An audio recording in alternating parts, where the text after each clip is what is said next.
Viewers welcome back in our programme. ਅਸੀਂ ਆਪਣੇ ਦਰਸ਼ਕਾਂ ਨੂੰ ਦੱਸਦੇ ਕਿ ਤੁਸੀਂ TV84 ਦੀ ਐਪ ਨੂੰ ਐਂਡਰੋਇਡ ਐਂਡ ਐਪ ਸਟੋਰ ਤੇ ਡਾਊਨਲੋਡ ਕਰਕੇ TV84 ਦੀ ਲਾਈਵ ਸਟ੍ਰੀਮ 24 ਆਵਰਸ ਦੇਖ ਸਕਦੇ ਹੋ। ਔਰ ਜੋ ਅੱਜ ਦਾ ਜੋ ਪਹਿਲਾ ਇਸ਼ੂ ਸੀ ਉਸ ਦਾ ਹੈਡਿੰਗ ਸੀ ਭਾਰਤ ਪਾਕਿਸਤਾਨ ਸੰਬੰਧ ਅਤੇ ਹਿੰਦੂ ਭਾਰਤ ਦੇ ਗਲਬੇ ਹੇਠ ਘੱਟ ਗਿਣਤੀਆਂ ਦੀ ਦੁਰਦਸ਼ਾ। ਇਸ ਉੱਪਰ ਡਾਕਟਰ ਸਾਹਿਬ ਨੇ ਆਪਣੇ ਵਿਚਾਰ ਤੁਹਾਡੇ ਸਾਰਿਆਂ ਨਾਲ ਸਾਂਝੇ ਕੀਤੇ ਨੇ ਔਰ ਤੁਹਾਨੂੰ ਪਸੰਦ ਵੀ ਆਏ ਹੋਣਗੇ आई होप। और जो अज का अगला इशू है उस उपर आप डॉक्टर साहब के विचार सुनते हैं। जी डॉक्टर साहब की कहना चाहोगे?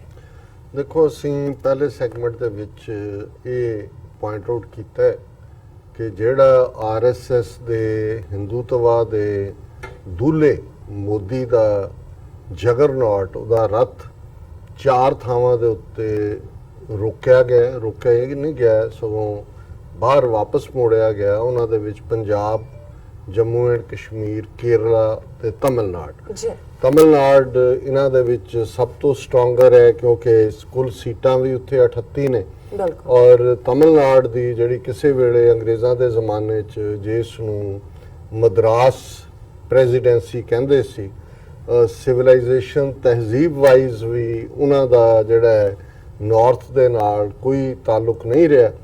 इहदे च कोई शक नहीं है कि जदों और एक थ्योरी जरा मैं अगे भी जिक्र किया सी कि भी जी इंडस वैली सिविलाइजेशन जिन्होंने सिंधु घाटी की सभ्यता कहते हैं जी कि लारकाना तो लैके सारे लहंदे पंजाब तो ईस्ट पंजाब तक इधर फैली हुई सी, ये उत्थों दे मूल निवासी सी। और जदों ये आर्यन लोग जिहड़े कि लगभग 4000 साल पहला आए और उन्होंने जी बहुत डिवेलप्ड सिविलाइजेशन से इंडस वैली उन्होंने डिस्ट्रॉय किया।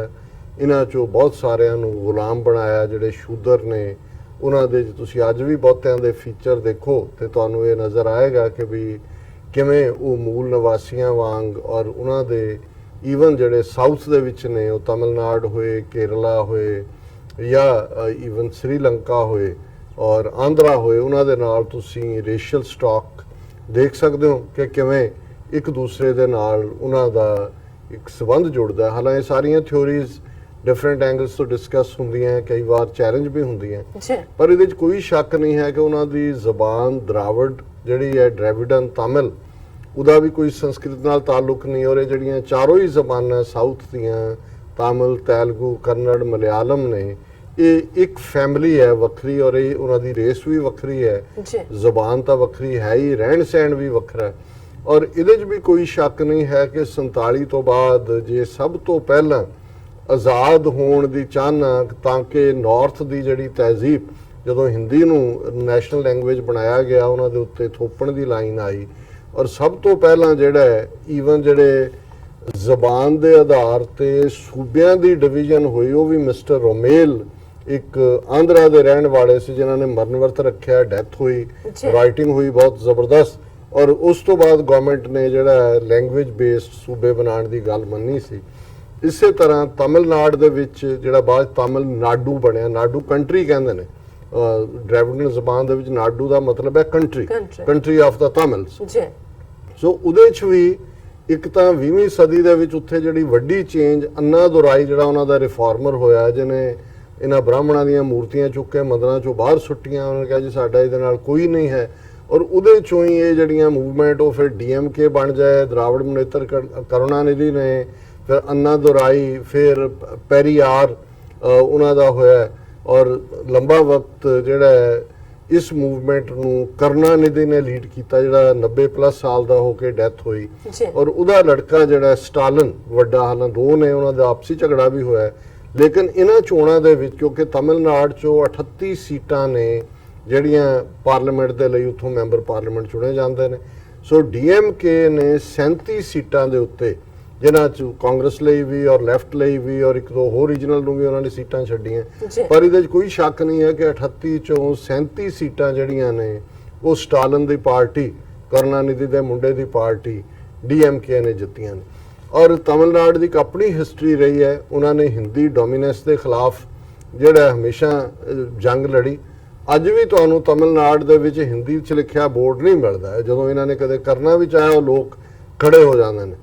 वो ब्राह्मणवाद का जिहड़ा जिस किस्म का गलबा नॉर्थ दे विच है वो बिल्कुल उस दे उल्ट खलोंदे ने। हालांकि ਜੈਲਲਤਾ ਜਿਹੜੀ ਐਕਟਰੈਸ ਸੀ, ਔਰ ਇਹ ਵੀ ਇੱਕ ਸਾਊਥ ਦਾ ਡਿਫਰੈਂਟ ਕਲਚਰ ਹੈ, ਹੁਣ ਤਾਂ ਨਾਰਥ 'ਚ ਵੀ ਆ ਗਿਆ।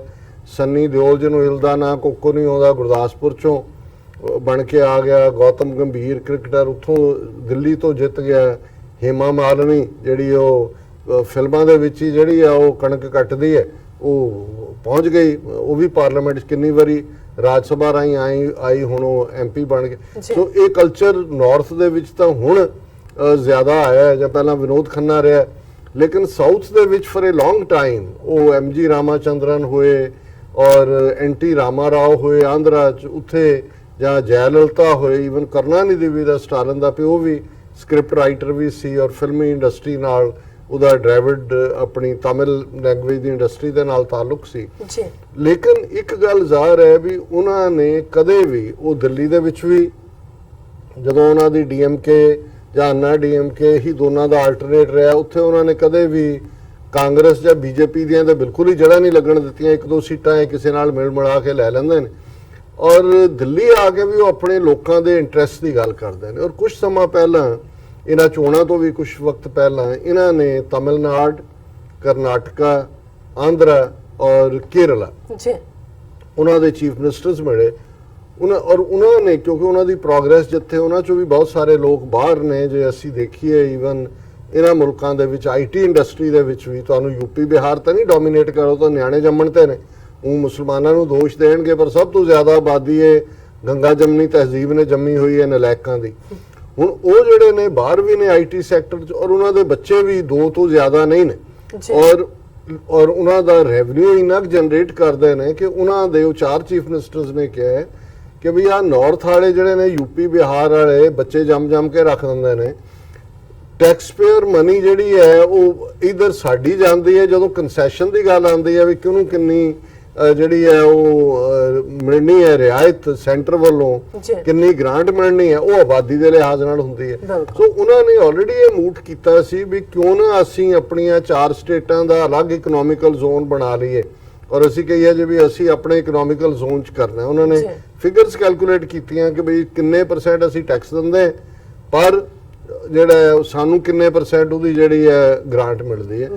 ਪਰ ਇਹਦੇ 'ਚ ਕੋਈ ਸ਼ੱਕ ਨਹੀਂ ਹੈ ਕਿ ਜਦੋਂ ਵੀ ਤੁਸੀਂ ਕੋਈ ਸੈਪਰੇਟਿਸਟ ਮੂਵਮੈਂਟ ਦੀ ਗੱਲ ਕਰਦੇ ਹੋ, ਜੇ ਸ੍ਰੀਲੰਕਾ ਦੇ ਵਿੱਚ ਲਿਟੇ ਲਿਬਰੇਸ਼ਨ ਟਾਈਗਰਸ ਆਫ ਤਮਿਲ ਆਲਮ ਲੰਬਾ ਵਕਤ ਸਰਵਾਈਵ ਕੀਤੀ, ਇਹਦੇ ਬਾਵਜੂਦ ਪਹਿਲੀ ਸਟੇਜ ਤੇ ਤਾਂ ਰਾਹ ਨੇ ਉਹਨਾਂ ਨੂੰ ਟ੍ਰੇਨਡ ਕੀਤਾ, ਫਿਰ ਰਾਹ ਨੇ ਹੱਥ ਖਿੱਚ ਲਿਆ। ਇਸ ਲਈ ਕੀਤਾ ਕਿ ਤਮਿਲਨਾਡੂ ਦੇ ਜਿਹੜੇ ਤਮਿਲ ਸੀ ਉਹਨੂੰ ਸਪੋਰਟ ਕਰਦੇ ਸੀ। ਉਹਨਾਂ ਨੂੰ ਇਹ ਸੀ ਕਿ ਜੇ ਉਹਨਾਂ ਦਾ ਉੱਥੇ ਇੱਕ ਮੁਲਕ ਬਣ ਜਾਂਦਾ, ਇੱਕ ਬੇਸ 'ਚ ਹੈ, ਤੇ ਸਾਡੇ ਲਈ ਭਾਰਤ ਤੋਂ ਆਜ਼ਾਦ ਹੋਣਾ ਸੌਖਾ ਹੋਏਗਾ, ਸਾਡਾ ਅਲਟੀਮੇਟ ਬੇਸ ਹੋਏਗਾ। ਔਰ ਰਾਹ ਨੇ ਵੀ ਲਿਟੇ ਨੂੰ ਪਹਿਲਾਂ ਤਾਂ ਸਪੋਰਟ ਕੀਤਾ ਵੀ ਸ੍ਰੀਲੰਕਾ ਦੇ ਗੋਡੇ ਲਵਾਓ, ਡੀਸਟੈਬਿਲਾਈਜ਼ ਕਰੋ, ਪਰ ਫਿਰ ਉਹਨਾਂ ਦੇ ਵੀ ਜਦੋਂ ਬੈਠੇ ਰਾਜੀਵ ਗਾਂਧੀ ਦੇ ਵੇਲੇ ਜਿਨ੍ਹਾਂ ਨੇ ਉਹ ਪਿੱਛੇ ਹੱਥ ਖਿੱਚਿਆ, ਉਹਨਾਂ ਨੇ ਕਿਹਾ ਤੇ ਤਮਿਲਨਾਡੂ ਸਾਡੇ ਹੱਥੋਂ ਨਿਕਲ ਜਾਏਗਾ। ਔਰ ਇਹੀ ਕਾਰਨ ਸੀ ਕਿ ਲਿਟੇ ਦੇ ਲਈ ਹਮਦਰਦੀ ਤਮਿਲਨਾਡੂ 'ਚ ਰਹੀ, ਉਹਨਾਂ ਦੀਆਂ ਪਨਾਹਗਾਹਾਂ ਵੀ ਸੀ। ਕਰੁਣਾਨਿਧੀ ਹਮੇਸ਼ਾ ਸਪੋਰਟ ਕਰਦਾ ਰਿਹਾ, ਔਰ ਉੱਥੇ ਬੇਸ਼ੱਕ ਜੈਲਲਤਾ ਦੀ ਸਰਕਾਰ ਮੋਦੀ ਦੇ ਨੇੜੇ ਸੀ, ਪਰ ਜਿਹੜੇ ਰਾਜੀਵ ਗਾਂਧੀ ਦੀ ਮਰਡਰ ਕੰਸਪੀਰੇਸੀ ਦੇ 7 ਜਾਂ 8 ਨੇ, ਉਹਨਾਂ ਸਾਰਿਆਂ ਦੀ ਰਿਲੀਜ਼ ਉਹਨੇ ਕਰ ਦਿੱਤੀ ਸੀ। ਉਹਨਾਂ ਨੇ ਕਿਹਾ ਵੀ ਇਹਨਾਂ ਨੂੰ ਛੱਡੋ, ਭਾਵੇਂ ਸੁਪਰੀਮ ਕੋਰਟ ਨੇ ਰੋਕ ਲਾ ਦਿੱਤੀ। ਹੁਣ ਉਹਨਾਂ ਨੂੰ ਸਟਾਲਿਨ ਦੇ ਰੂਪ ਦੇ ਵਿੱਚ ਇੱਕ ਸਟਰੋਂਗ ਲੀਡਰ ਮਿਲਿਆ, ਯੰਗ ਹੈ।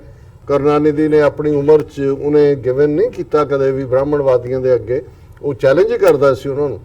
ਔਰ ਜਿਹੜੀ ਗੱਲ ਨੇ ਇਮੀਡੀਏਟਲੀ ਹੁਣ 38 ਚੋਂ 37 ਸੀਟਾਂ DMK ਅਲਾਈਅੰਸ ਲੈ ਕੇ ਜਾਂਦਾ, ਔਰ ਉਹਦਾ ਇੱਕ ਇੰਟਰਵਿਊ ਸਟਾਲਿਨ ਦਾ ਜਿਹਨੇ ਇੱਕ ਵਾਰੀ ਇਹਨਾਂ ਨੂੰ ਹਿਲਾਤਾ, ਪਰ ਕਿਉਂਕਿ ਇੰਡੀਅਨ ਮੀਡੀਆ ਕੋਈ ਸਿੱਖ ਤਾਂ ਕੋਈ ਕਹੇ ਜਾਂ ਨਾ ਕਹੇ, ਉਹਦੇ ਮੂੰਹ 'ਚ ਖਾਲਿਸਤਾਨ ਪਾ ਦੇਣਗੇ। ਕਰਤਾਰਪੁਰ ਕੋਰੀਡੋਰ ਦੇ ਹਵਾਲੇ ਨਾਲ ਪਾਕਿਸਤਾਨ ਤੇ ISI ਮਿਲਾ ਕੇ ਖਾਲਿਸਤਾਨ ਪਾ ਦੇਣਗੇ। ਪਰ ਜਿਹੜੀ ਗੱਲ ਸਟਾਲਿਨ ਨੇ ਕਹੀ, ਜੇ ਕਿਸੇ ਸਿੱਖ ਜਾਂ ਕਿਸੇ ਮੁਸਲਮਾਨ ਨੇ ਕਹੀ ਹੁੰਦੀ ਤਾਂ ਹੁਣ ਤੱਕ ਦੇਸ਼ ਧਰੋਹ ਦੇ ਕੇਸ ਦੇ ਵਿੱਚ ਉਹਨੂੰ ਅੰਦਰ ਤਾੜਿਆ ਹੁੰਦਾ। ਔਰ ਇਹਨਾਂ ਦੀ ਆਪਣੇ ਮੀਡੀਆ ਦੀ ਇਹ ਖਬਰ ਹੈ, ਔਰ ਨਿਊਜ਼ ਇੰਡੀਆ ਨੇ ਇਹਨੂੰ ਦਿੱਤਾ ਹੈ, will support formation of separate country if southern states want to break away from India, DMK leader M.K. Stalin. If such a situation comes, it would be welcome. We hope that such a situation arises, Stalin said.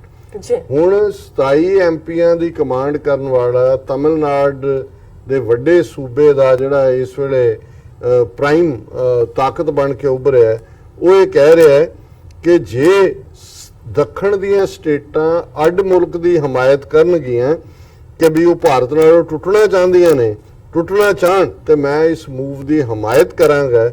ਔਰ ਜੇ ਕਦੇ ਇਦਾਂ ਦੀ situation ਬਣ ਗਈ ਜਿਹਨੂੰ ਅਸੀਂ ਬਹੁਤ welcome ਕਰਾਂਗੇ, ਜੀ ਆਇਆਂ ਕਵਾਂਗੇ, ਅਸੀਂ ਆਸ ਕਰਦੇ ਹਾਂ ਕਿ ਇਦਾਂ ਦੀ ਸਿਚੁਏਸ਼ਨ ਬਣੇ।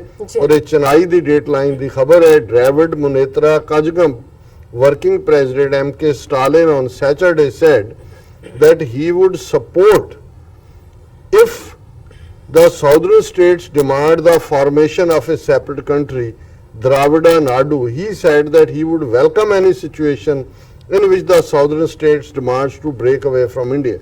और इस गल का ध्यान रहे कि ये जिहड़ी बेशक ਉਹਦੀ ਰੀਇਟਰੇਸ਼ਨ ਹੈ ਜੋ ਉਹਨੇ ਸਟਾਲਿਨ ਨੇ ਕਿਹਾ, ਇਸ ਲਈ ਸ਼ਾਇਦ ਮੀਡੀਆ ਨੇ ਉਹਨੂੰ ਨਹੀਂ ਚੁੱਕਿਆ।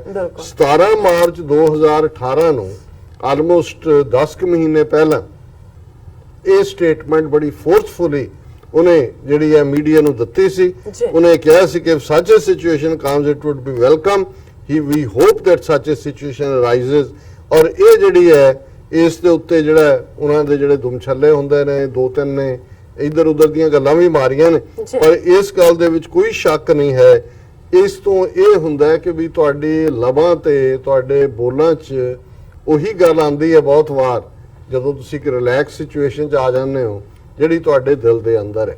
ਸੋ ਜਿਉਂ-ਜਿਉਂ ਔਰ ਇਹ ਅਸੀਂ ਦੇਖ ਰਹੇ ਹਾਂ ਕਿ ਜਿਹੜਾ ਟਾਈਮ ਮੈਗਜ਼ੀਨ ਭਾਵੇਂ ਹੁਣ ਮੋਦੀ ਨੂੰ ਸਟਰੈਂਥ ਇਨ ਯੂਨਿਟੀ ਕਿਹਾ ਜੀ, ਸਾਰੇ ਹਿੰਦੂ ਤੋਂ ਵੀ ਯੂਨਾਈਟ ਕਰ ਦਿੱਤੇ, ਕਹਿਣਾ ਤਾਂ ਉਹ ਇਹੀ ਚਾਹੁੰਦੇ ਨੇ, ਲੇਕਿਨ ਇਹਦੇ 'ਚ ਕੋਈ ਸ਼ੱਕ ਨਹੀਂ ਕਿ ਮੋਦੀ ਦਾ ਡਿਵਾਈਡਰ ਇਨ ਚੀਫ ਜਿਹੜਾ ਉਹਨੇ ਆਲਰੇਡੀ ਫਾਲਟ ਲਾਈਨਸ ਜਿਹਨੂੰ ਕਹਿੰਦੇ ਨੇ ਉਹ ਖੜੀਆਂ ਕਰ ਦਿੱਤੀਆਂ ਨੇ। ਬਿਲਕੁਲ ਜੇ ਉਹਦਾ ਜਗਰਨੌਟ 4 ਸਟੇਟਾਂ ਦੇ ਬੂਹੇ ਤੇ ਰੁਕਦਾ ਹੈ, ਤਮਿਲਨਾਡ, ਕੇਰਲਾ ਔਰ ਪੰਜਾਬ ਤੇ ਜੰਮੂ ਐਂਡ ਕਸ਼ਮੀਰ, ਇਹਦਾ ਜ਼ਾਹਰ ਹੈ ਕਿ ਇਹ ਚਾਰੋਂ ਹੀ ਹਿੰਦੂ ਇੰਡੀਆ ਦਾ ਹਿੱਸਾ ਨਹੀਂ ਨੇ।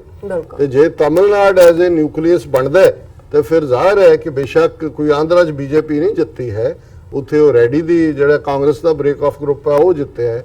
ਤੇਲੰਗਾਨਾ ਦੇ ਵਿੱਚ ਵੀ ਬੀਜੇਪੀ ਨੂੰ ਸੀਟਾਂ ਜ਼ਰੂਰ ਜ਼ਿਆਦਾ ਮਿਲੀਆਂ ਨੇ, ਲੇਕਿਨ ਉਹ ਵੀ ਰੀਜਨਲ ਪਾਰਟੀ ਹੈ। ਔਰ ਇਸੇ ਤਰ੍ਹਾਂ ਕੇਰਲਾ ਦੇ ਵਿੱਚ ਜਿਵੇਂ ਅਸੀਂ ਕਿਹਾ ਹੀ ਹੈ ਕਿ ਵੀ ਉਹ ਉੱਥੇ ਕ੍ਰਿਸਚੀਅਨਸ ਔਰ ਮੁਸਲਮਾਨਾਂ ਨੇ ਆਪਣੀ ਪਾਵਰ ਅਸਰਟ ਕੀਤੀ ਹੈ। ਸੋ ਜਿਵੇਂ ਉਹਨੇ 2018 ਚ ਵੀ ਸਟਾਲਿਨ ਨੇ ਕਿਹਾ ਸੀ ਕਿ ਬਈ ਵੀ ਹੋਪ ਦੈਟ ਸੱਚ ਸਿਚੁਏਸ਼ਨ ਅਰਾਈਜ਼ਸ, ਸੋ ਅਸੀਂ ਵੀ ਇਹ ਕਹਿ ਸਕਦੇ ਹਾਂ ਕਿ ਵੀ ਹੋਪ ਦੈਟ ਸੱਚ ਸਿਚੁਏਸ਼ਨ ਅਰਾਈਜ਼ਸ ਕਿ ਸਾਊਥ ਦੀਆਂ ਸਟੇਟਾਂ ਆਪਣਾ ਰਾਹ ਲੈਣ, ਕਸ਼ਮੀਰ ਆਪਣੀ ਆਜ਼ਾਦੀ ਦੇ ਰਸਤੇ ਤੇ ਗਮਜ਼ਾਨ ਹੋਏ, ਔਰ ਇਧਰ ਜਿਹੜਾ ਹੈ ਖਾਲਿਸਤਾਨ ਦਰਿਆਏ ਜਮਨਾ ਤੋਂ ਵਾਘਾ ਤੱਕ ਸਾਡੇ ਕੋਲੇ ਮੌਕਾ ਆਏਗਾ, ਕਿਉਂਕਿ ਜਿਉਂ-ਜਿਉਂ ਇਹ ਮੋਦੀ ਜ਼ਹਿਰ ਭਾਰਤ ਦੀਆਂ ਨਸਾਂ ਦੇ ਵਿੱਚ ਡੂੰਘਾ ਉਤਰਦਾ ਜਾਏਗਾ, ਇਸ ਦਾ ਦਿਮਾਗ ਵੀ ਬੇਹੋਸ਼ੀ 'ਚ ਜਾਏਗਾ ਤੇ ਅਲਟੀਮੇਟਲੀ ਦਿਲ ਵੀ ਜਿਹੜਾ ਧੱਕ ਧੱਕ ਧੱਕ ਧੱਕ ਕਰਦਾ ਜਿਹੜਾ ਹੈ ਉਹ ਟਕਿਆ ਜਾਏਗਾ। So we hope for that day. ਜੀ ਰਾਜ ਸਾਹਿਬ ਥੱਲੇ ਅਪਡੇਟ ਪੇਜ ਤੋਂ ਪਹਿਲਾਂ ਅਸੀਂ ਪ੍ਰਦਰਸ਼ਕਾਂ ਤੇ ਸਰੋਤਿਆਂ ਨੂੰ ਅਪੀਲ ਤੇ ਬੇਨਤੀ ਕਰਦੇ ਹਾਂ ਵੀਅਰਸ, ਜਿਸ ਤਰ੍ਹਾਂ ਕਿ ਤੁਸੀਂ ਜਾਣਦੇ ਹੋ ਕਿ ਟੀਵੀ 84 ਇੱਕ ਪੰਥਕ ਚੈਨਲ ਹੈ। ਟੀਵੀ 84 ਸਿੱਖਾਂ, ਕਸ਼ਮੀਰੀਆਂ ਅਤੇ ਭਾਰਤ ਦੀਆਂ ਨਾਰਥ ਈਸਟ ਸਟੇਟਾਂ ਦੇ ਲੋਕਾਂ ਦੇ ਸਵੈਦੇਨੇ ਦੇ ਹੱਕਾਂ ਦਾ ਹਾਮੀ ਹੈ। ਅਸੀਂ ਚਾਹਾਂਗੇ ਕਿ ਤੁਸੀਂ ਟੀਵੀ 84 ਦੀ ਚੜ੍ਹਦੀ ਕਲਾ ਲਈ ਵੱਧ ਤੋਂ ਵੱਧ ਡੋਨੇਟ ਕਰੋ। ਡੋਨੇਟ ਕਰਨ ਲਈ ਸਾਡੀ ਵੈਬਸਾਈਟ tv84.tv ਤੇ ਜਾ ਕੇ ਪੇਪਲ ਦੀ ਵਰਤੋਂ ਕਰਕੇ ਵਨ ਟਾਈਮ ਡੋਨੇਟ ਕਰ ਸਕਦੇ ਹੋ, ਮੰਥਲੀ ਡੋਨੇਟ ਵੀ ਕਰ ਸਕਦੇ ਹੋ। ਤੁਸੀਂ ਟੀਵੀ 84 ਦੇ ਨਾਮ ਤੇ ਚੈੱਕ ਬਣਾ ਕੇ ਸਾਨੂੰ ਮੇਲ ਵੀ ਕਰ ਸਕਦੇ ਹੋ। ਸਾਡੇ ਇਸ ਪਤੇ ਤੇ 36-0137 ਐਵਨਿਊ ਲੌਂਗ ਆਈਲੈਂਡ ਸਿਟੀ, ਨਿਊਯਾਰਕ 11101 USA, ਜਾਂ ਫਿਰ ਤੁਸੀਂ ਸਾਨੂੰ ਫੋਨ ਰਾਹੀਂ ਵੀ ਸੰਪਰਕ ਕਰ ਸਕਦੇ ਹੋ ਸਾਡੇ ਫੋਨ ਨੰਬਰ ਤੇ 5164060694। Thank you so much viewers, ਤੁਸੀਂ ਨਾਲ ਇਸ ਤਰ੍ਹਾਂ ਹੀ ਬਣੇ ਰਹਿਣਾ। ਮਿਲਦੇ ਹਾਂ ਛੋਟੇ ਜਿਹੇ ਬ੍ਰੇਕ ਤੋਂ ਬਾਅਦ।